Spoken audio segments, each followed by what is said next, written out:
Исәнмесез, эфирда яңалыклар чыгарылышы, студияда Лилия Гатина, алгатыба койбыр темалар турында. Шолыда коронавирус белән авыруның тагын 9 яңа очрагы ачыкланды. Республика күләмендә соннар нинди? Хезмәт күрсәтү сыйфаты яхшыра, бурычлар саны арта, җылылык бирү сезонына йомгак ясадылар. Ефәк юлы ралли рейды булмаячак, коронавирус монда да үзелешен кертте.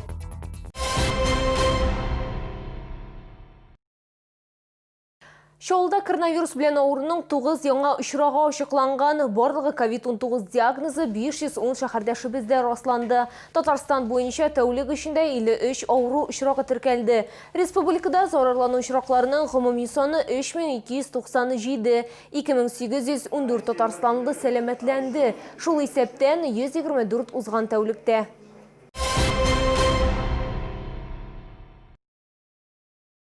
Авариялар озрак, энергоресурслар өчен бурычлар арта бара. Шолда жылыту сезонына йомгак ясадылар һәм киләчәккә әзерлек турында фикер алыштылар. Белгечләр фикерен хәбәрчебез тыңлады. Шолда жылыту сезоны 229 көн дәвам итте. Бу вакыт эчендә җылылык челтәрләрендә 67 авария ачыкланган. Идарәче компанияларның кулланылган энергия өчен бурычлары арта бара. Торак оешмалары Татэнерго акционерлык җәмгыятенә 158 миллион сумнан артык бурычлы. Бу узган елның шул ук чоры белән чагыштырганда 16 миллион сумга күбрәк. Среди наиболее крупных компаний наибольший заложен имеет Жилкомсервис – 45,7 миллионов рублей. Это фактически четверть всей задолженности города. Ремжилстрой – 26,6 миллионов рублей. И вот, к сожалению, некогда передовая управляющая компания Махаля сегодня тоже вырвался в лидеры, имеет задолженность сегодня 15,5 миллионов рублей. Шәһәр мэры Мәгъдиев билгеләп үткәнчә, җәен торак оешмаларыннан коммуналь ресурслар өчен калган бурычларын түләттерергә кирәк. Шәһәр башлыгы идарәче компанияларны тикшерүне йөкләде.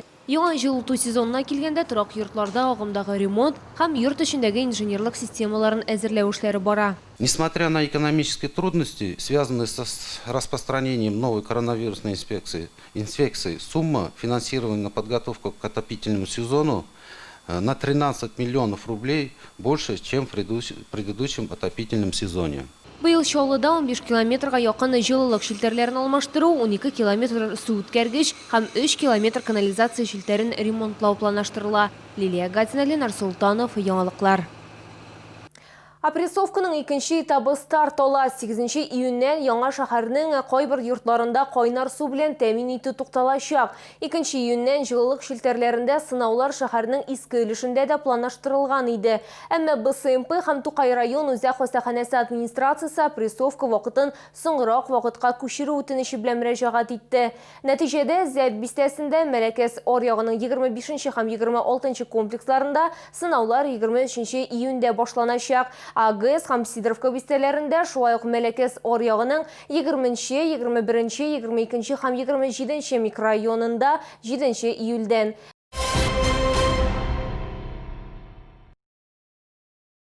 1 июньнән 3 яшьтән 7 яшькә кадәрге гаиләләр өстәмә түләүләр рәсмиләштерә алачак. Бу максатларга Россия һәм республика бюджетыннан 1,5 миллиард сумнан артык акча бүлеп бирелгән. Бу финанс ярдәме кемгә тиеш һәм аны ничек алырга хәбәрчебез сюжетында. Финанс ярдәме 1 июньнән ай сайын күрсәтеләчәк. Ярдәм балалары 3 яшьтән 7 яшькә кадәр булган ата-аналарга тиеш. Гаиләдә берничә бала булса, пособие һәр балага биреләчәк. Выплаты будут назначаться гражданам Российской Федерации и детям, которые имеют гражданство Российской Федерации. Выплата будет составлять у нас 50% от прожиточного минимума и будет составлять на каждого ребенка 4686 рублей 50 копеек. Түләү гаиләнең һәр әгъзасына керем яшәү минимумнан түбән туры килгән чиракта гына каралган. Если папа, мама и ребенок имеют доход в семье менее 27 тысяч и также уровень имущественной обеспеченности, который подходит под предлагаемые критерии, то есть не превышает их, соответственно, такая семья на ребенка в возрасте от 3 до 7 лет получает данную выплату. Гаризаны дәүләт хезмәтләре порталында электрон рәвештә 1 октябрьгә кадәр тапшырырга кирәк. Моның өчен бары тик банк счеты реквизитлары гына таләп ителә. Яшәү урыны буенча күп функцияле үзәккә яки социаль яклау органнарына да мөрәҗәгать итәргә мөмкин. Эльвина Андрова, Диана Малярова, Ленар Султанов, яңалыклар. Әгәр сезнең берәр проблема борчыса яки шатлыклы хәбәр җиткерәсегез килсә, безнең редакциянең кайнар элемтә телефонына шалтыратыгыз. 51-31-31 номеры тәүлек буена эшли. Кыска гудоктан соң хәбәрегезне калдырыгыз. Безнең хәбәрчеләребез сезнең белән элемтәгә кереп, проблемагызны хәл итәргә булышыр. Шалтыраткач исемегезне һәм телефон номерыгызны калдырырга онытмагыз.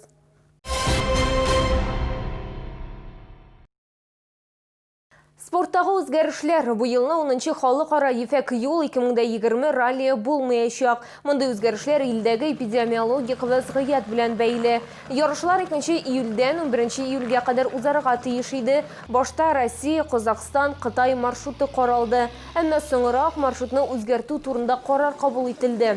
Яңа проект буенча ралли тулысынча Россия территориясе буенча узарга тиеш иде. Ул Мәскәүдә башланып, Казанда тәмамланырга тиеш иде. Исегезгә төшерәбез, узган елгы ярышларда Россия спортчылары йөк машиналары зачетында абсолют чемпион булдылар. Ул чакта шәһәрдәшләребезгә беренче 3 урын бирелде.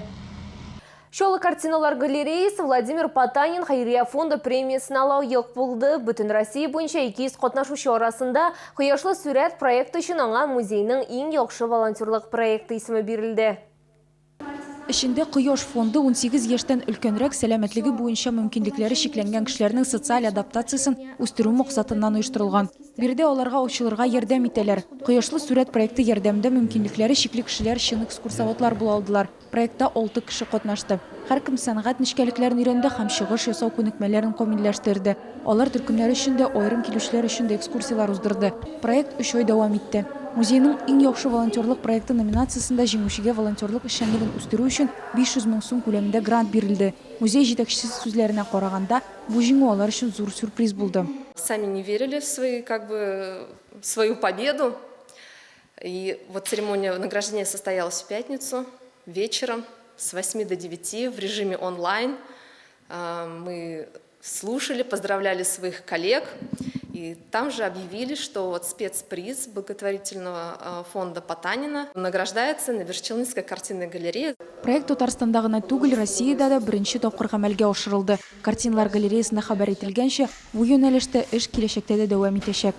Эльвина Андрова, Диана Малярова, Сергей Кищенко, яңалыклар. Бу сезгә җиткерәсе соңгы мәгълүматыбыз иде. Мин Лилия Гатина сезнең белән сау булашам, исән имин булыгыз.